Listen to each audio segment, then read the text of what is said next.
from the oven once the budget is over.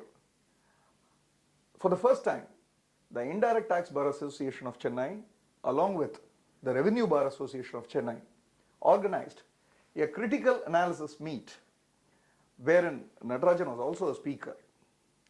For the benefit of the netizens, we will be running through a small capsule of the event, which is followed by interviews from legal luminaries like Mr. N. Venkatraman, Senior Advocate, Mr. S. Mahalingam, a former CFO of TCS and also a TARC member, and Mr. S. Rajaratnam, who was a former ITAT member.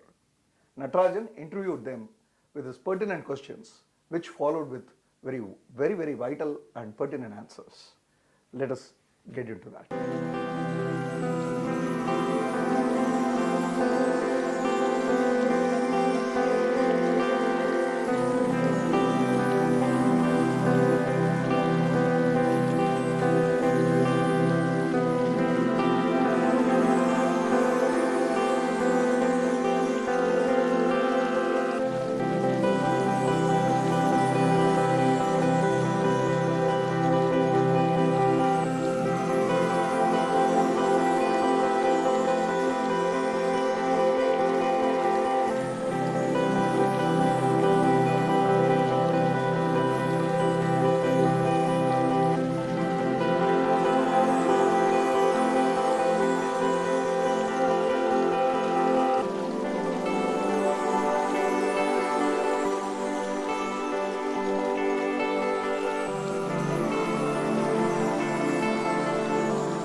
Today, the Revenue Bar Association and the Indirect Tax Bar Association of Chennai has organized a seminar on budget, which had very eminent speakers like Sri S. Rajaratnam, a retired member of the ITAT, Sri N. Venkatraman, a senior advocate, Sri R. Mahalingam, former CFO of TCS, as well as a member of the Tax Administrative Reform Commission headed by Dr. Parthasarathi Shom. So all these eminent speakers were present at Chennai today, and we had the opportunity of interacting with all of them about various aspects of the budget, be it macro or micro or whatever it is. And now we have all these speakers before us who will share their views about the budget.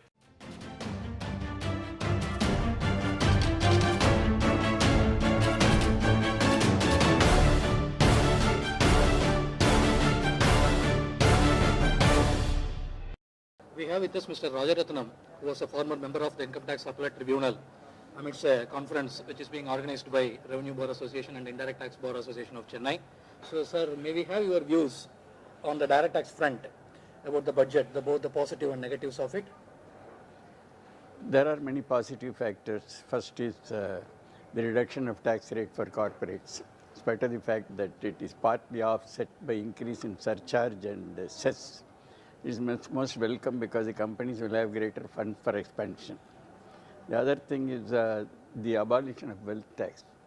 It is most welcome because the affluent assessees who are parting with wealth tax in spite of the liberalization of wealth tax, omitting liability on productive assets, it takes away a part of their income. And such income will hopefully be available for investment because of the scope for savings. There are also the promise of infrastructure bonds on one, and monetizing gold stock. Both are very good proposals, but of course we have to wait and see what are the terms on which it is done. If it could be done without much inquiry as to the source of the gold or stock, there will be better response. But then the government would not like to compromise on its share of tax, but tax can always be collected when the gold is withdrawn or when the infrastructure bond is being encashed. That way there is no absolute amnesty. But I hope that when it comes out, it will be good. And then this the concept of black money, 2 new bills are coming. Though he would like to say that there is not going to spare them, and with a hefty punishment which will follow, there must be some incentive for people to come and voluntarily comply. But we have to await and see how it's going to be done.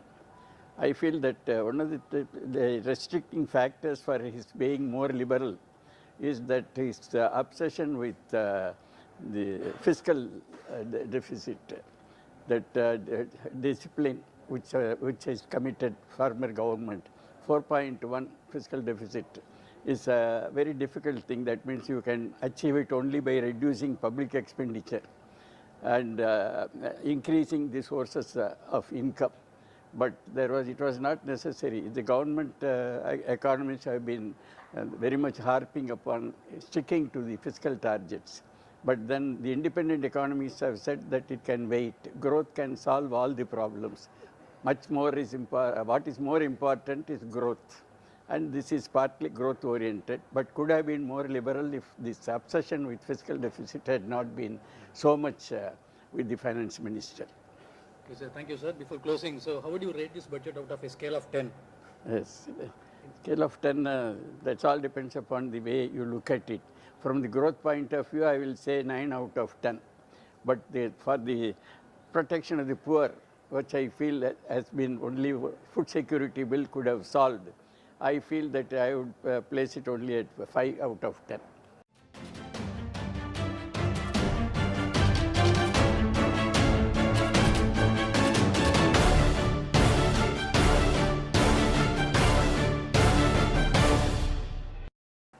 We have with us Mr. Mahalingam, former CFO of Tata Consultancy Limited, and he has also been a member of the Tax Administrative Reforms Commission headed by Dr. Batshar Shom. We are very fortunate to have him today at Chennai.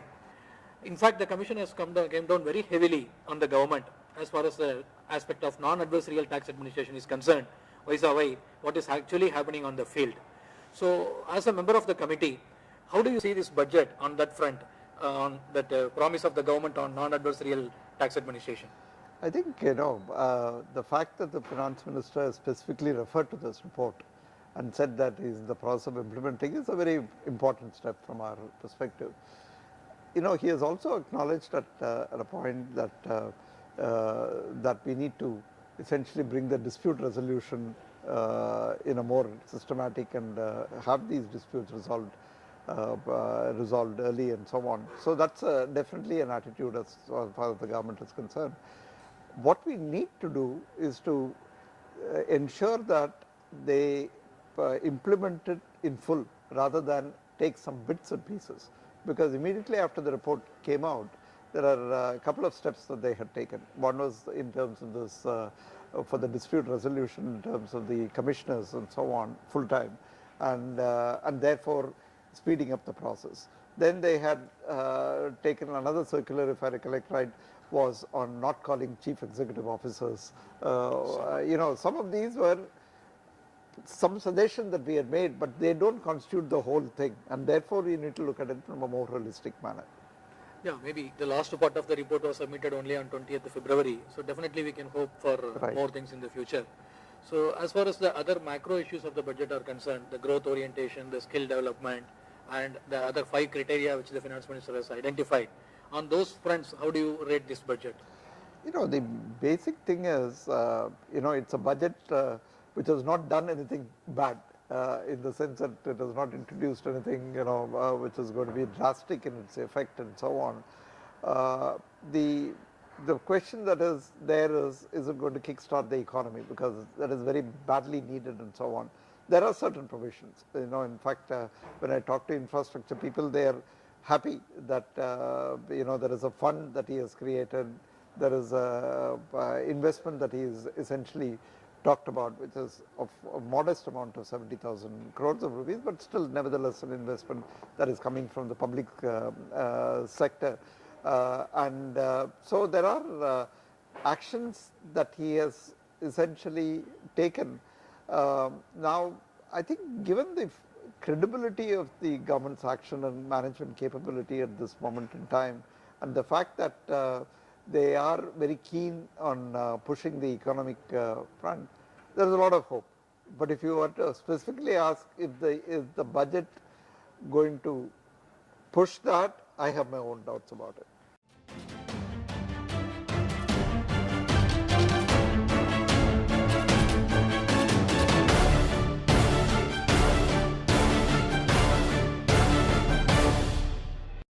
We all also have Mr. N. Venkatraman, a senior advocate today among us.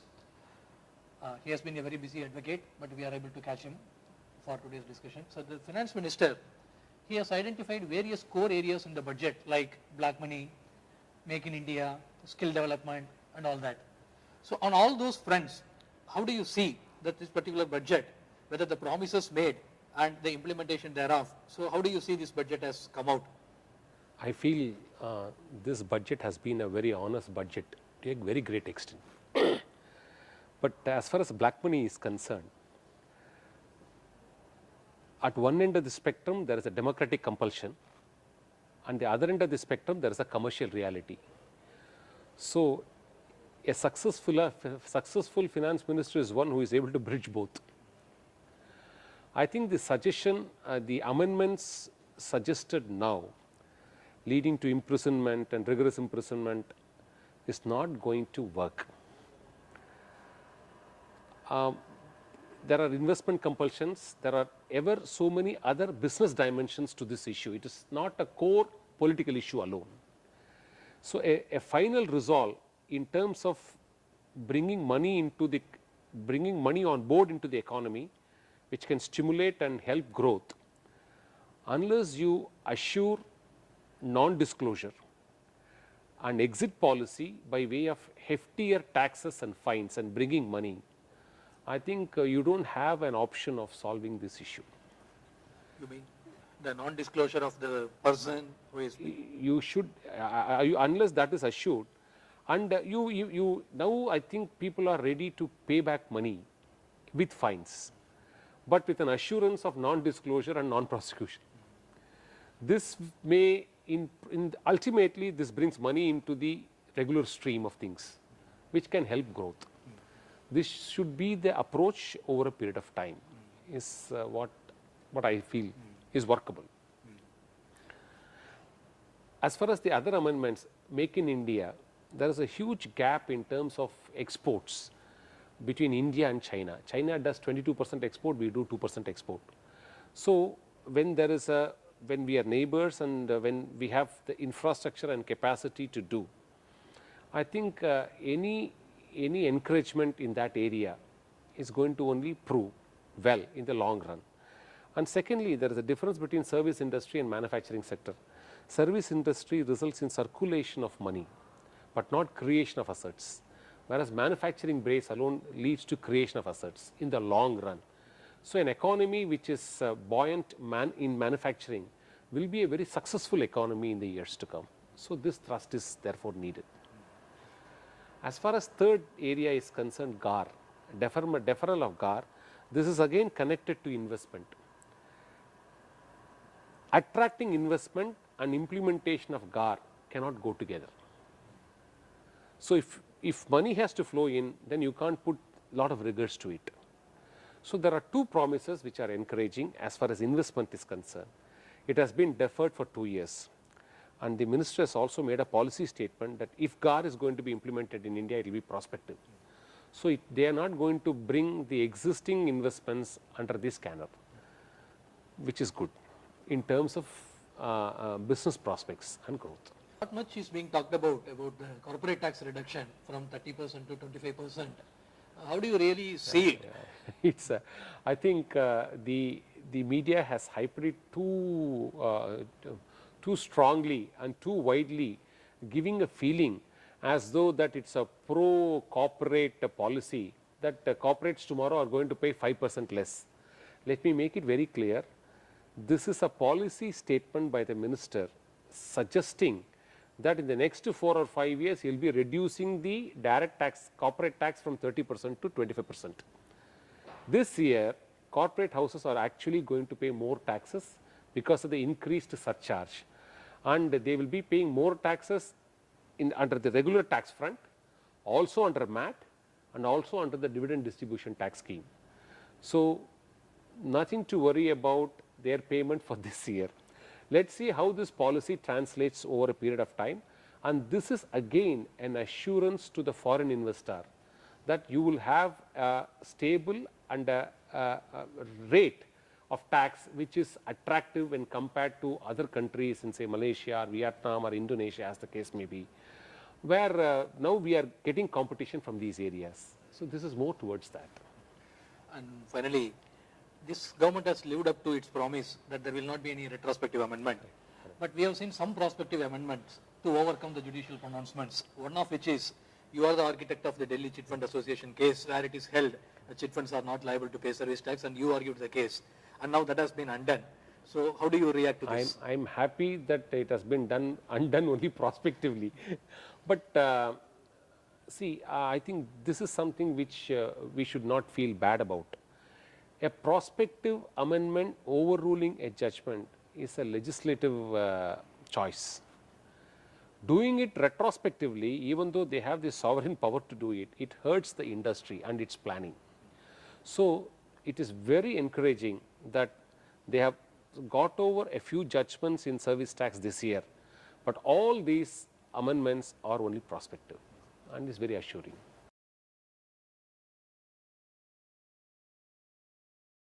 Thank you.